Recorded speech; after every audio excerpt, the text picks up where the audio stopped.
Welcome to Sideline View this week. I'm Mike Bialka, sports editor. Jeremy Millsop, sports writer. It's May 30th, and we're standing on a golf course. It kind of feels like we should be at a hockey game somewhere today, or ice fishing or something. It's like 47 degrees today, so... The Stanley Cup Finals are start today, so it's okay. They do start tonight, and I'd like to have the Devils win, so maybe the Wild got a shot at Zach Parise. Everybody says that he'll come to the Wild if he wins the Cup, so we got to hope that happens. But anyway, this week we'll start out talking about baseball. I'm going back to Monday. Brainerd baseball got upset. They were the 7th seed. Big Lake beat them. They were the 10th seed. I think it was 11-4 was the final, if I remember correctly. So tough way for them to end their season. Tuesday night, last night, we had a big upset in Class 2A. Little Falls baseball was ranked number 1 in 2A, and also they were the top seed in their subsection, and they got knocked off by Albany in 8 innings, 3-2. So they're out. So Class 2A was wide open. I was thinking that maybe Staples would come out of the West and Little Falls in the East, and we'd have a local section final. But that never happens. It seems like when you want it to happen. So that thins out our baseball ranks considerably. And then we've also got a softball final, which you can talk about today. Section finals, Brainerd, and also Little Falls. Yes, Little Falls will have a rematch against Albany for the Section 6-2A final. Albany's already beat Little Falls, so Little Falls will have to beat them twice. And then in Class 3A, Brainerd plays Elk River in the first round, or the first game today. If they win, then they'll go on to play, is it Big Lake, I believe? Yep. In the it's not necessarily the championship game, but the championship round, I guess you'd say. Brainerd would have to win twice against Big Lake. Big Lake hasn't lost, so if they lose, it's a double elimination, so Brainerd will have to win twice. First game will be, if Brainerd wins the first game, they'll play one game against Big Lake today and then another one later on, or Thursday actually. So and Brainerd's the two-time defending section champion, so good luck to them. We'll see how it turns out for them.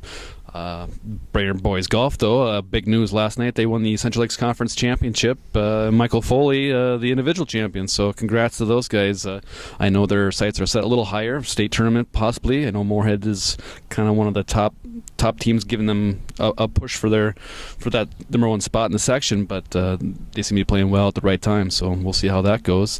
Talk to me a little bit about the track team. They start their section today. Prelims are at Sauk Rapids, and the finals move to Detroit Lakes on Saturday.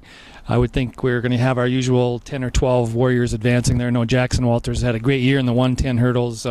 Sydney Mock has come back from a back injury. She's starting to be a factor again now in shot put and disc, and several other people really doing well. Josh Murray in the pole vault, he was Athlete of the Week last week. This week's Athlete of the Week actually is Hannah Kangas from the softball team. But I would expect track is going to get, we'll have our usual strong contingent from, we have all 3 different Class A sections besides Brainerd and Little Falls and 8-2A, so we'll have a number of individuals going on there, obviously. So I guess some area golf maybe you want to talk about there? Sure. Staples Motley and will continue to be the front runner for the boys, and the Pequot Lakes girls team will be the front runner for their section tournaments. Individual wise, Nick Forsberg and Michael Strang continue to lead the Cardinal boys, but they're 6 deep. It just seems like they have any number of those 6 guys can come up and shoot a low score. Pequot girls are really deep. You kind of have your league guys, but for Pequot girls, they really don't. They have 6 solid players, and on any given day, any one of them can shoot a low round and lead that team. So that's kind of what makes them so difficult to beat. I know from an individual standpoint around the area, James Cragun from Crosby Ironton, he's a good player. He could do some things in Section 7-2A. Nevin Greer from Pequot Lakes, or Michael Gorgas. I think it's Michael. There's so many Gorgases. Alex, I think it is, actually. It might be Alex, yep. One of those Gorgases up there in Pequot Lakes, they'll do something. But Section 6-2A, that is a tough section. That's what Pequot and Staples are in. So they'll play down in, is it Sartell this year, I think? A new venue. So we'll see how it goes.